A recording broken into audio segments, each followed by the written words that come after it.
So as a sort of bit of a run through of what we've looked at so far. So really the sort of first three evenings that we've had exploring this have really been sort of trying to establish, you know, what is metta.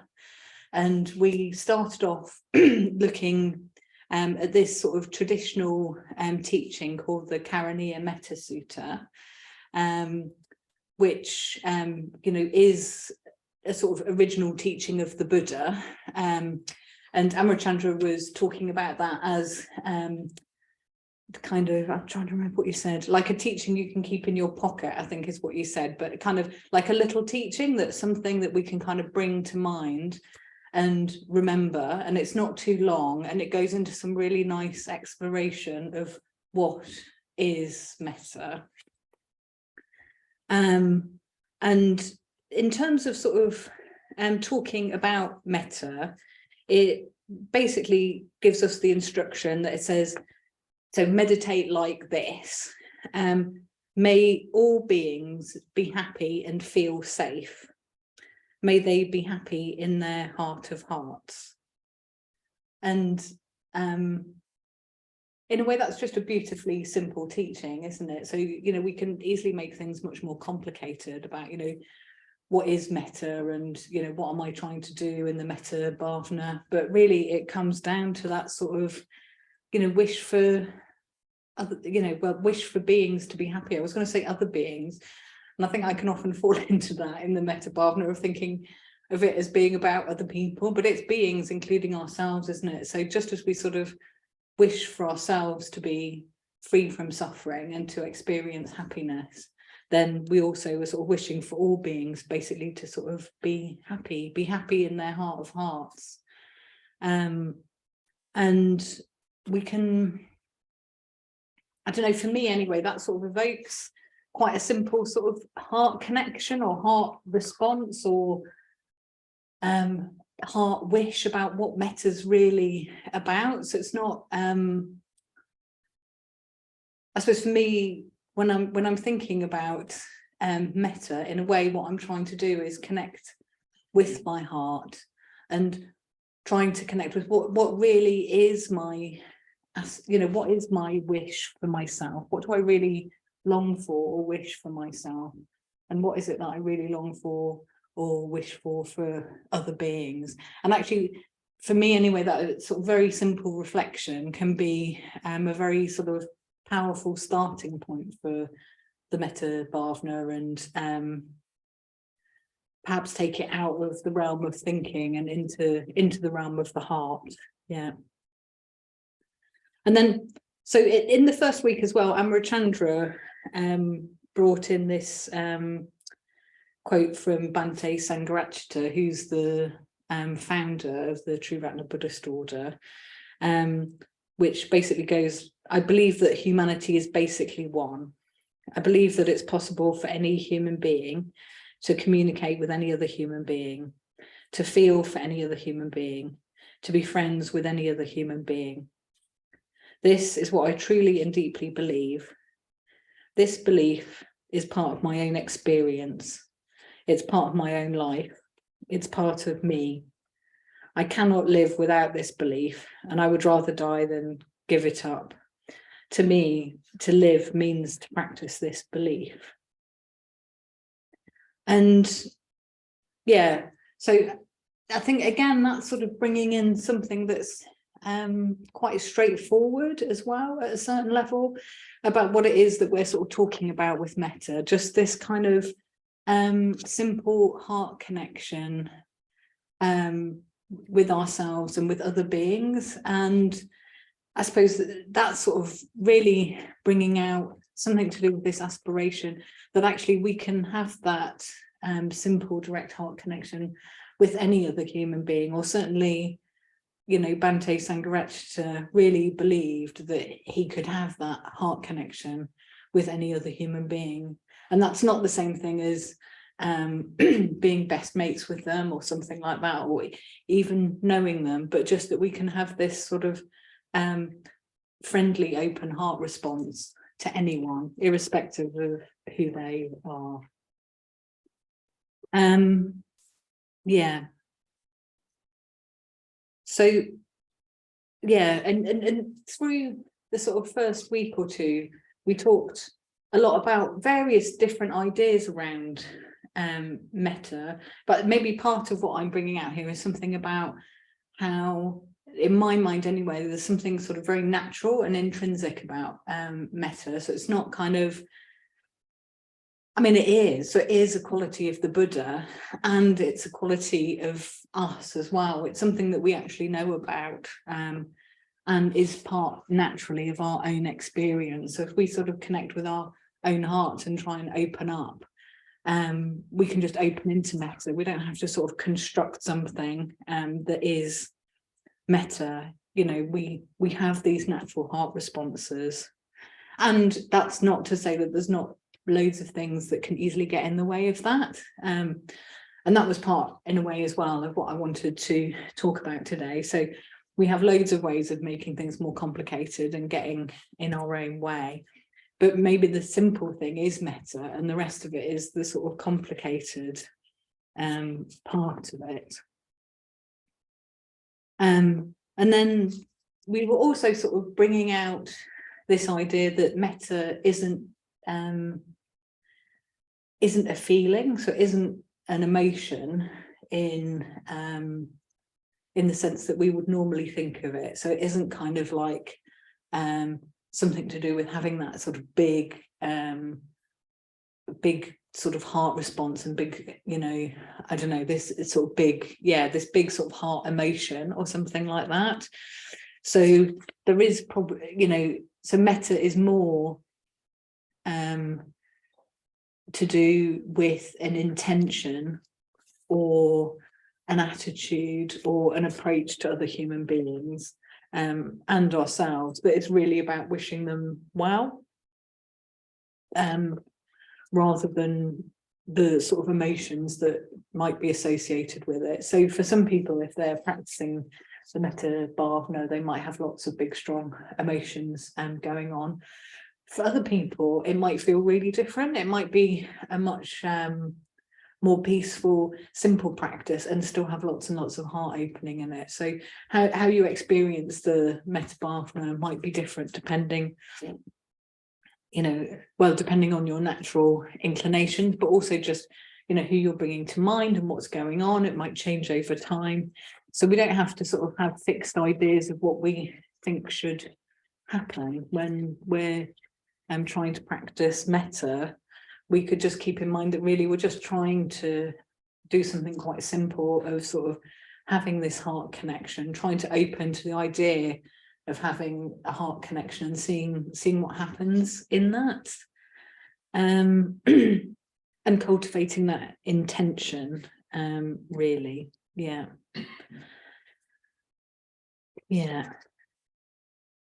And I suppose there's something that's important about metta, that's about this, it being universal. So it not, you know, we might have these sort of positive, friendly feelings towards the people that we like, and that isn't particularly metta.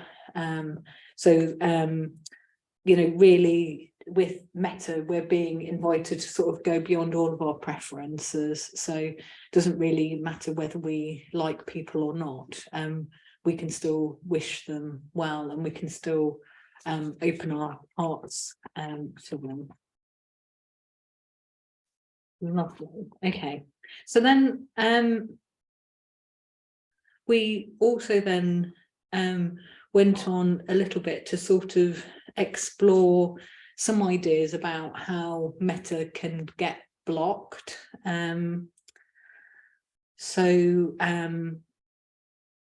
I think this probably brings in a little bit the sort of ideas around whether we think of metta as something natural that we just can kind of learn to recognize and rest in and stabilize in our experience, or whether it's something that we feel like we're cultivating. You know, in a way, either of those ways of thinking about it is fine. But when we when we're sort of trying to sort of cultivate this sort of open heart to all beings, then or to particular beings probably, then we can find things like anger and ill will and fear can come up, or you know, so we might start feeling annoyed or getting into a story about something about the person.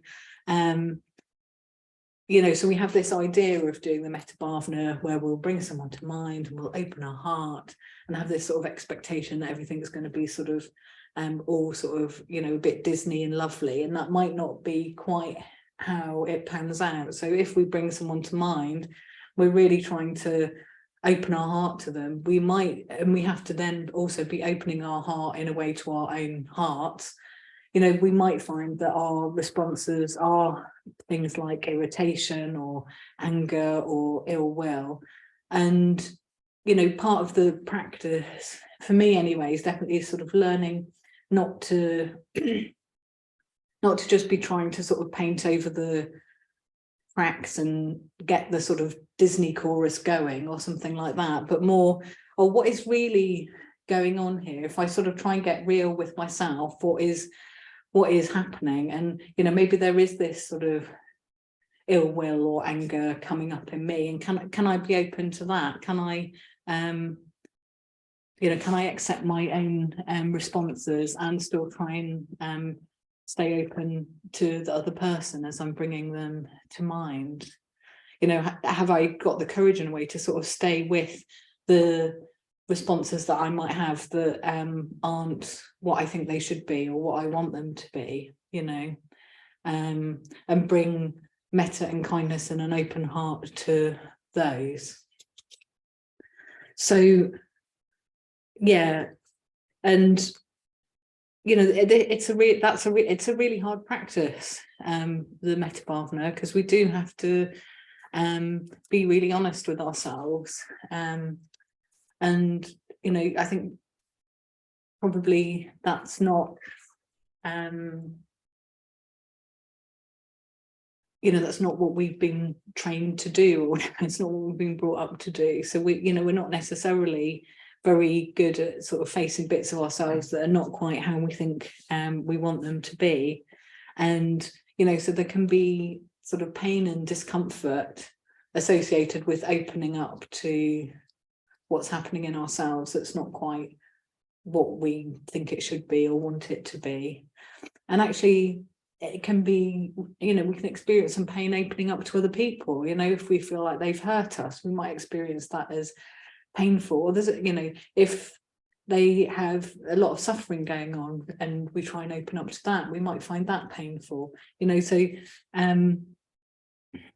yeah, if we're really sort of trying to sort of cultivate a tender and open heart, you know, then really being honest and real about what we find there and just bringing kindness and curiosity to that can be a really important part of the practice.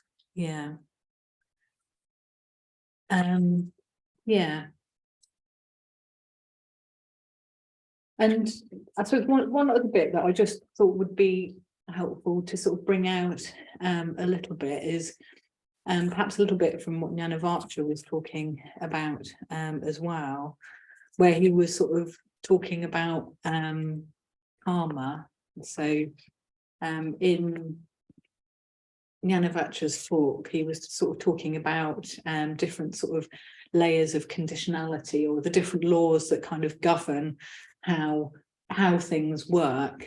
And in particular, the law of karma is an important one in Buddhism, and it's an important one in terms of how we practice, because it's really the law that says our actions have consequences. And in particular, it's saying that our actions, our intentional actions, have consequences for ourselves. So if we're sitting harboring sort of ill will and anger towards someone, we might think we're practicing the Metta Bhavana because we think we should cultivate sort of goodwill and open-heartedness towards them for their benefit. And in some sense, it can feel like we're sort of perhaps practicing for their benefit, but really we're practicing for our benefit at one level, because this anger and ill will is really harmful to us, you know. So if we want to make progress, then releasing this anger and ill will in our own hearts is what is it is what's needed. And I think a sort of recognition of that is very galvanizing to practice, basically. I remember listening to this talk a few years ago that was talking about the Brahma Vihāras, actually, and talking about sort of being stuck in ill will towards someone, and having this sort of real sense of sort of like not wanting to let go of that ill will. And sometimes, you know, like we can definitely experience that, can't we? That we're sort of like feeling a bit annoyed with someone or irritated with someone, and we think that we're right or they're wrong or whatever, and we don't feel really like we want to sort of let go of that ill will. And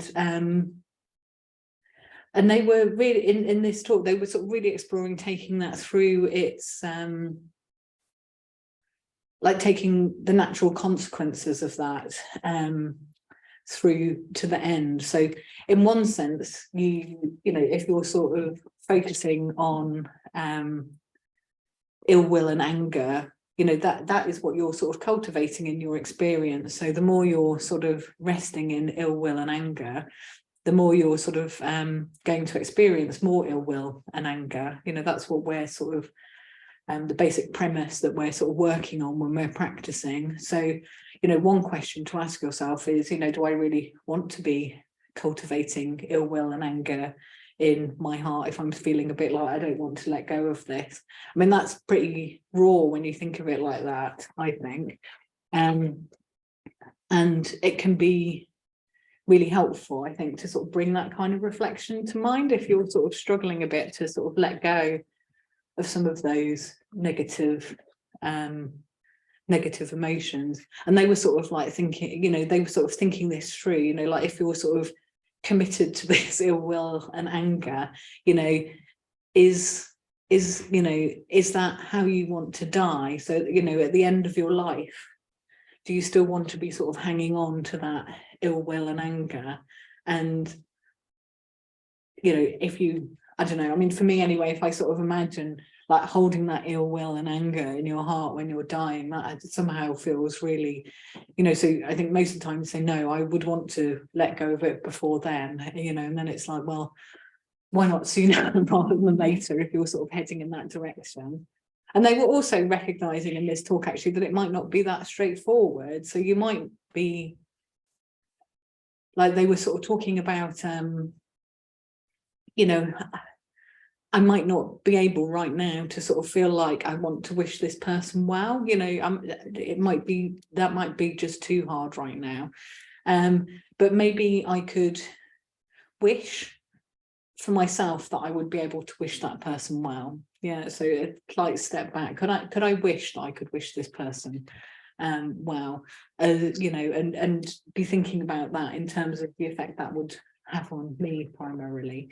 And yeah, so I think bringing to mind this stuff around karma can really help to sort of focus the mind, I think, in meditation. And if you're sort of getting caught up in this sort of story about, you know, they did this and I'm annoyed or whatever, you know, then bringing to mind the law of karma and thinking that through might be a way of sort of helping to release that, or at least helping to want to release that. Yeah.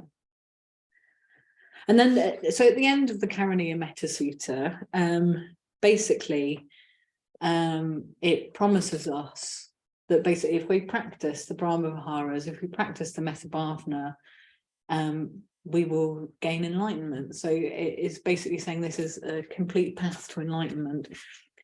And it says, you know, things like we will be spontaneously ethical and have perfect insight and wisdom and leave behind craving and be completely free.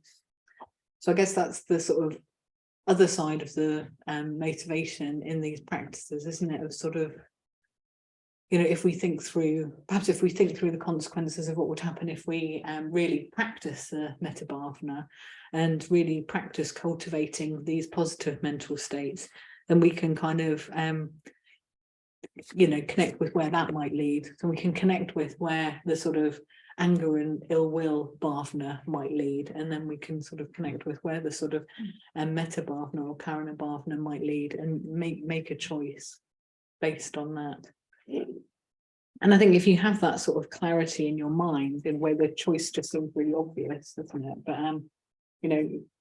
often we don't have that clarity. Yeah. Lovely. Right. So I feel like I've sort of talked a lot already, and basically just summarised what we've done so far. But lovely. So what I wanted to do now, just invite us to sort of do a little sort of meditation type exercise, a sort of meditation reflection. So if you wanted to get into a sort of reasonably comfortable position, we'd probably do this for sort of 10 minutes or so you don't have to be super comfortable, but a little bit comfortable.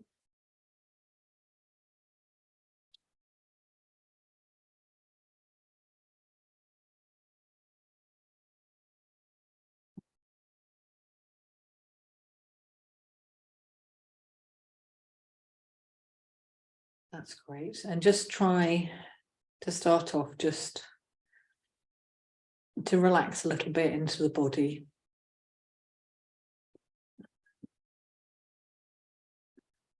Just move a little bit if you need to get a little bit more comfortable if you can.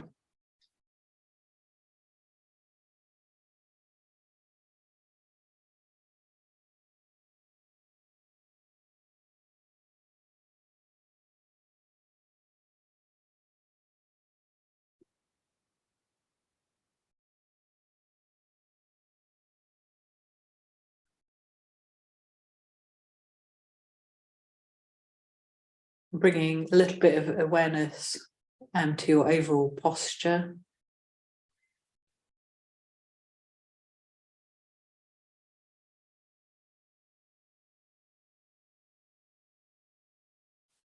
So noticing the places where your body's touching the chair or the floor or the cushion.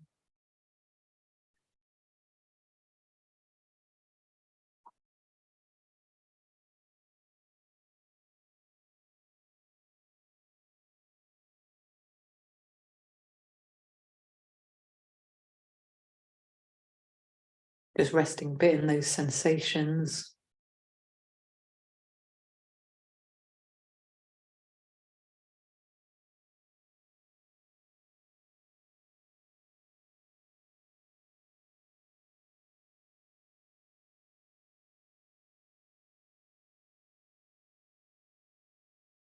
And feeling from the inside the overall shape of the legs.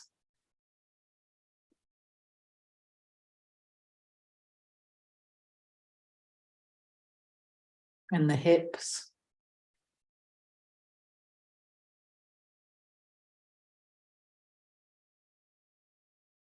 And the whole lower part of the body.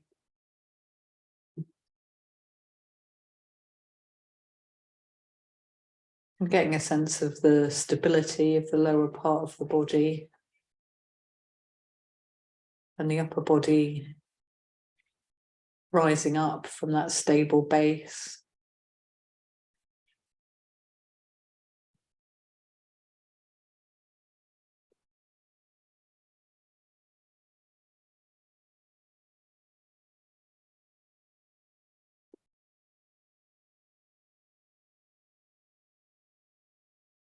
The upper body rising up from that stable base of the lower body.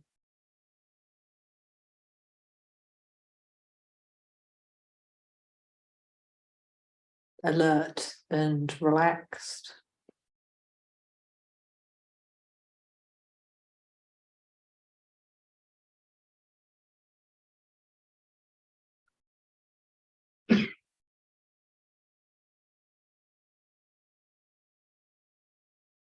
Now just feeling into the heart center.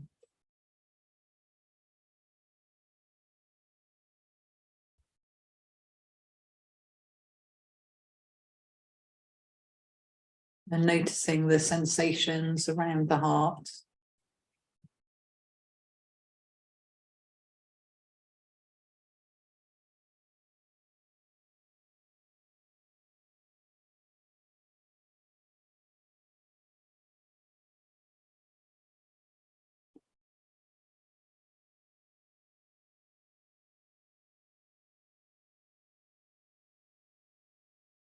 Whatever sensations are there, just welcoming them in.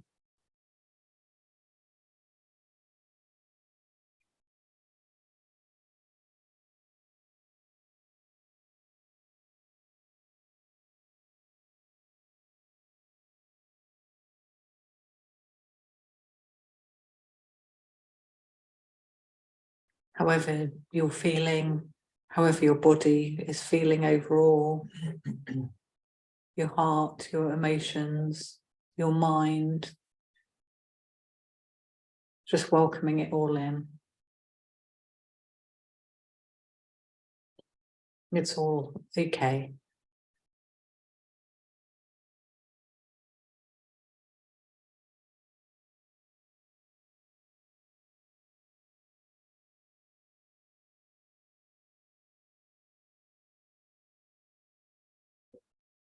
And then connecting a bit more with the heart.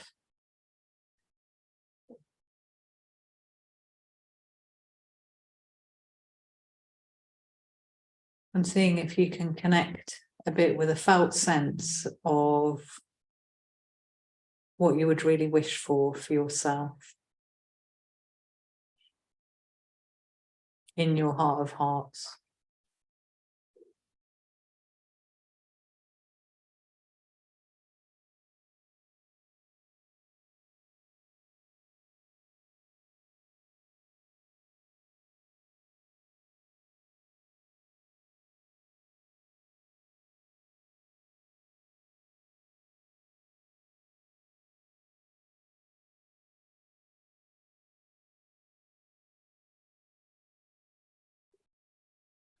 And whatever comes up in response to that is okay.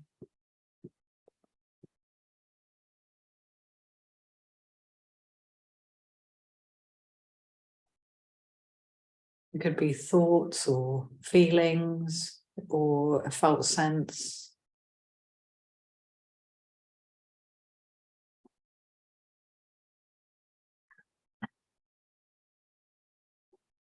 What do I really long for myself in my heart of hearts?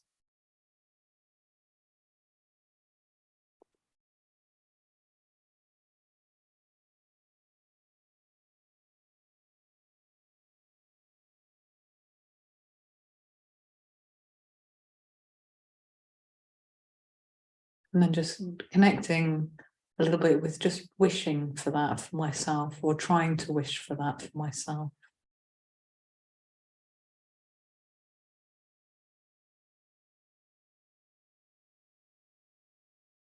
May I be happy.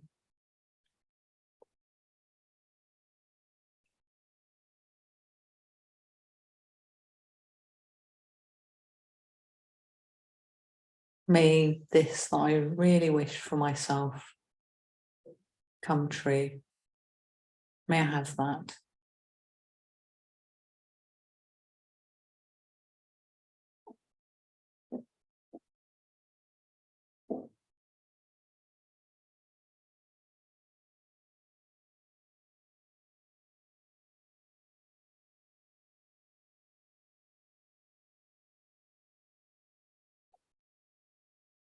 Now I'm just going to ask you to bring to mind someone that you know who is having some kind of difficulty at the moment.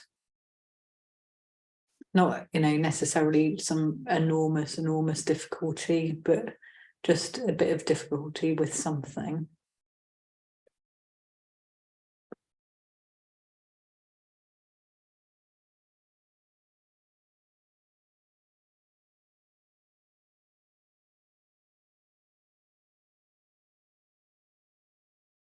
And then connecting again with this sort of heart wish that we have for ourselves.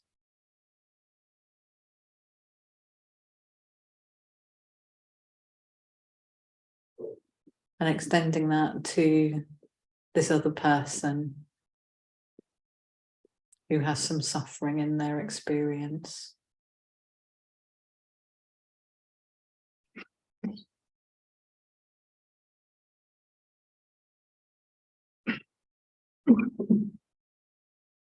And just really noticing what happens with that.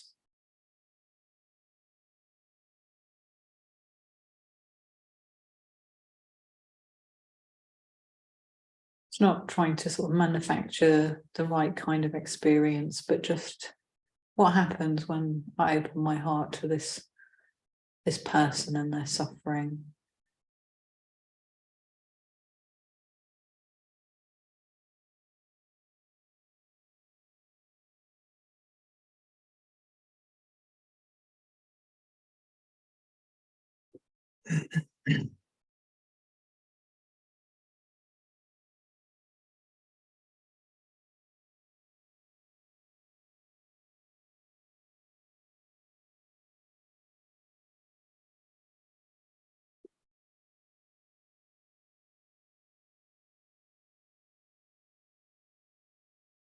And then just coming back to yourself again and wishing yourself well.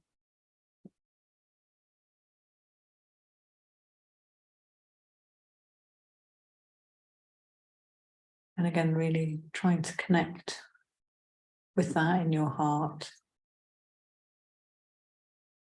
Maybe that's changed a bit after opening to another person's suffering. Maybe you find yourself more aware of your own suffering.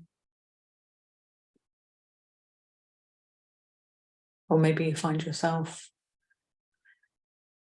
trying to find a source of happiness.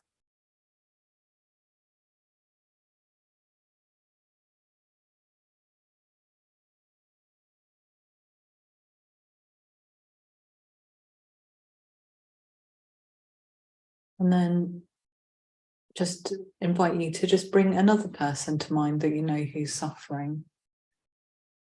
So maybe if you chose someone, you know, that's a really good friend the first time, maybe you could choose someone that you're less close to, or even someone that you don't like, that you know is suffering, you know, or vice versa. If you chose someone that you don't really like, maybe you could try and bring someone to mind that's, you know, that is a close friend or a friend at least.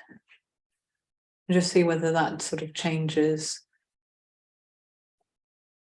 You know, seeing what your natural heart response to that is.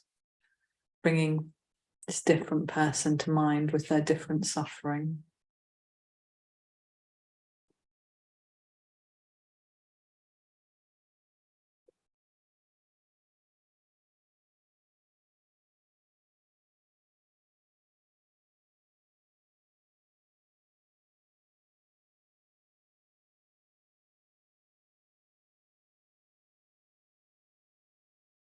Whatever our response is, that's okay. Just opening to our own heart response, seeing if we can open to the other person and their suffering.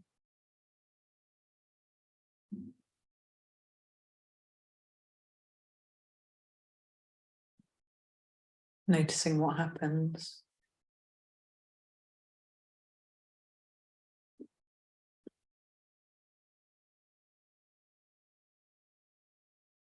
Lovely, and letting that go. Just coming back once again to yourself, your own wish for your own well-being.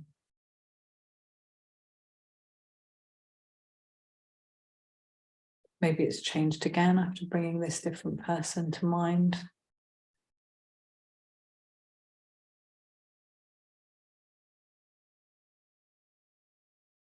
Just trying to stay with the heart.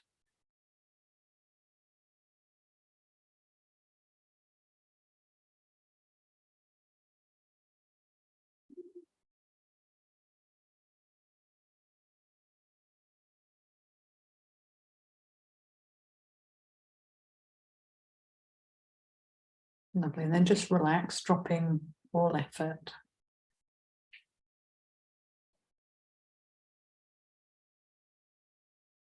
And still just noticing what happens.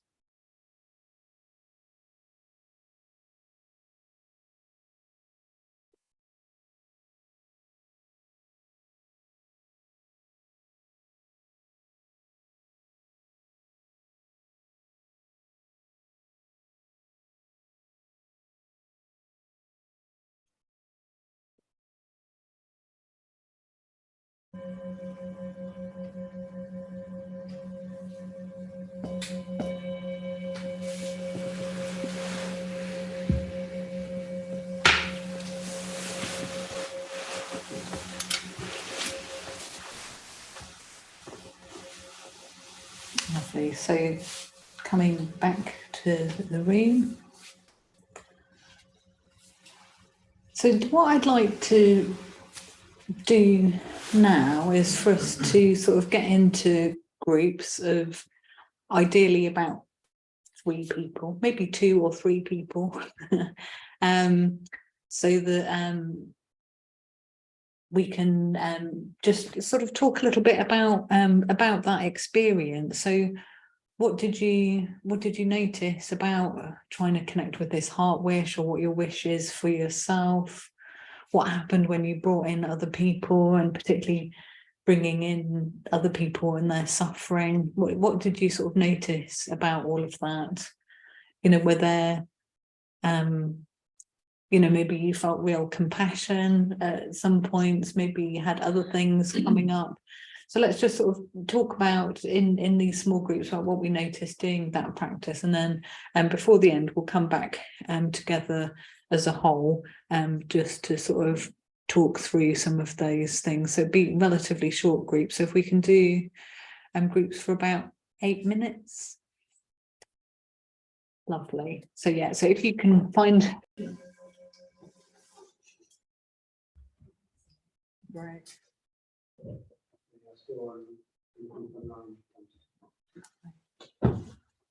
I felt very sad stopping the groups there, because I just see lots of very lively conversation going on.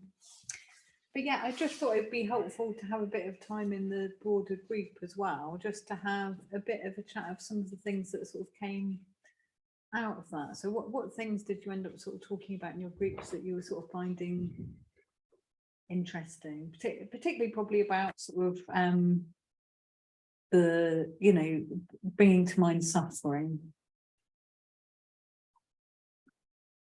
Well, I chose something quite simple. So for my, you know, when you were sort of saying bring to mind a heart wish, and then when I sort of thought of somebody I know who's suffering, actually it was really easy. It felt even easier, like it felt like a slippery slide of ease into wishing that for that person. Actually, it was kind of like a universal thing that I was wishing for myself, and easy to think of that other person, and so it just felt much more immediate, actually, really immediate.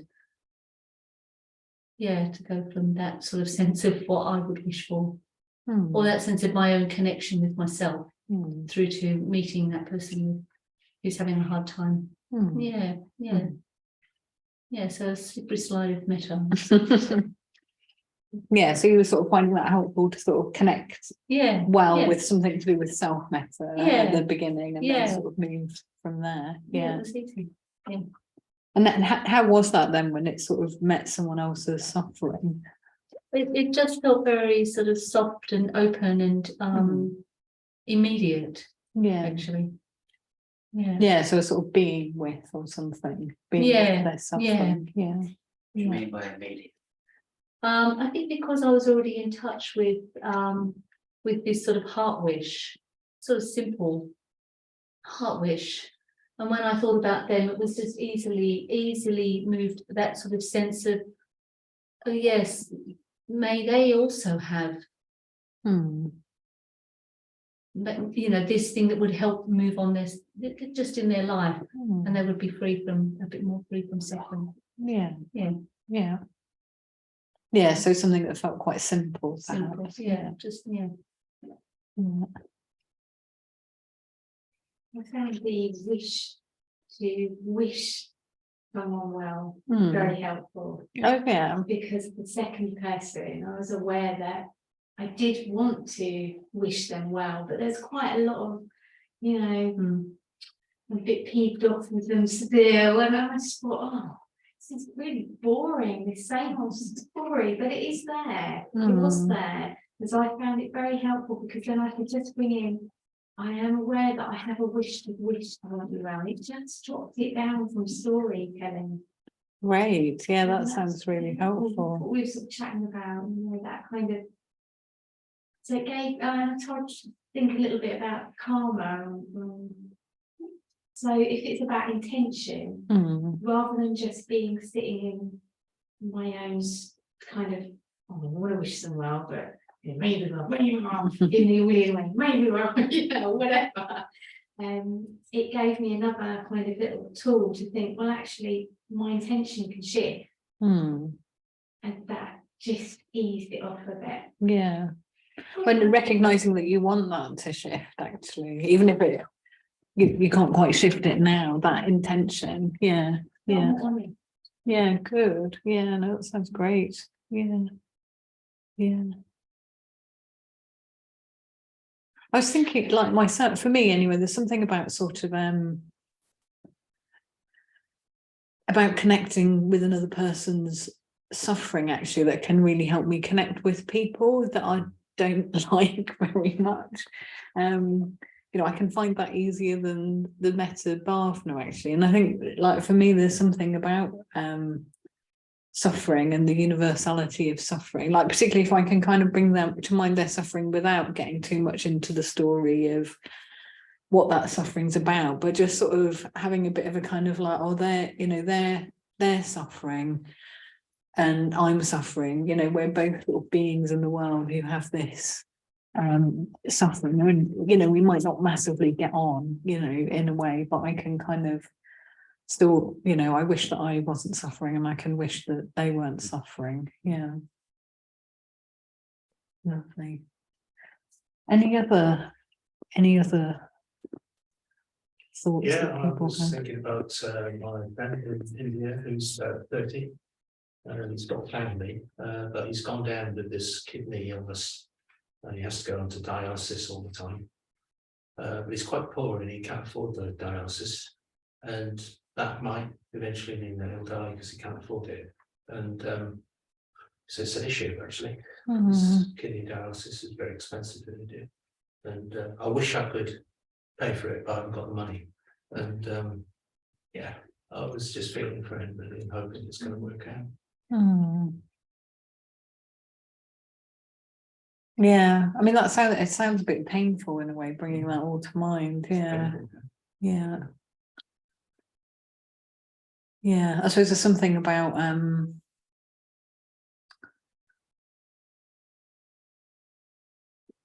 yeah, I suppose wanting to fix things, isn't it? Like you wanting to be able to sort of pay for it so that he could have his treatment and stuff. And I definitely want to fix it. So the feeling's there. Yeah. Passion's there. Yeah. But I can't. So it's interesting. Yeah. And I mean, does that make you, you know, in the practice, does that make you sort of want to sort of back away from it in a certain way or something, feeling a bit like you can't do anything about it? No, I No. won't do that. But I have felt that at other times with other people's illnesses, and it's like, oh, this is really complicated. I can't really solve this. I'd like to, but I can't. So yeah, a bit of fear there. Yeah. Getting involved in it. Yeah. I mean, I was just thinking a bit about kind of, you know, when we meet suffering that we really want to do something about and can't, for, you know, for whatever reason. It might be because it's kind of a big global thing. It's very easy to feel overwhelmed, or it could be something really personal and immediate like this, where we feel we can't we can't do anything about it. Yeah. And it, you know, it can be easy to sort of, yeah, to sort of get a bit overwhelmed or kind of, I suppose, just get ourselves into a state of stress or something about it, which is not necessarily a very helpful thing to do. And being able to sort of, yeah, being able to sort of stay with it, you know, that's where this practice is really hard, isn't it? It's kind of, yeah, being able to stay with it. Yeah. Anything else from anyone else that they wanted to bring in? So I was saying to the group that I don't really, so the first two people that popped into my head, I'm not like their biggest fan. One of them, in my opinion, is a bit of like a horrible person, but they're both of these people like are suffering quite a bit. But I don't really have like any negative feelings towards them. So I find it quite easy to wish people well. Because I believe that if someone is not very nice, it's because they're unhappy. So if I wish them happiness, then maybe they'll stop feeling how they are when they're not nice, if that makes sense. Yeah. But I have this, I normally, if I dislike someone, I immediately just stop feeling anything towards them. So I do find it quite easy to wish people well, because if they're happier, they'll be nicer, they'll be nice to other people, and then it will just go on. I mean, I think there's something really important in that, isn't there, about sort of, you know, often other people's behavior that we don't like, if we sort of think they're being horrible in some way or whatever, often that is coming from a position of pain or suffering in them. And, you know, actually, if we can connect with that, then suddenly we're in a really different relationship with that, aren't we? So instead of thinking, God, this person's really annoying and they're doing all of this stuff to me, instead what you see is, oh, like what I'm seeing is a person who's in real pain, and all this behavior is just coming from that pain. And then it's much easier to have a sort of compassionate response to that. Yeah. Right. I think we need to stop there actually, because it's tea break time and I don't want to eat into the tea break. There's a lot more we could say about that, I think, but we've been touching on a bit of some of the sort of obstacles that can happen, I think, when we start meeting other people's suffering. And I'm sure, you know, when we do the practice in the second half, we can explore that a bit more, of seeing what's really sort of happening when we engage with this practice.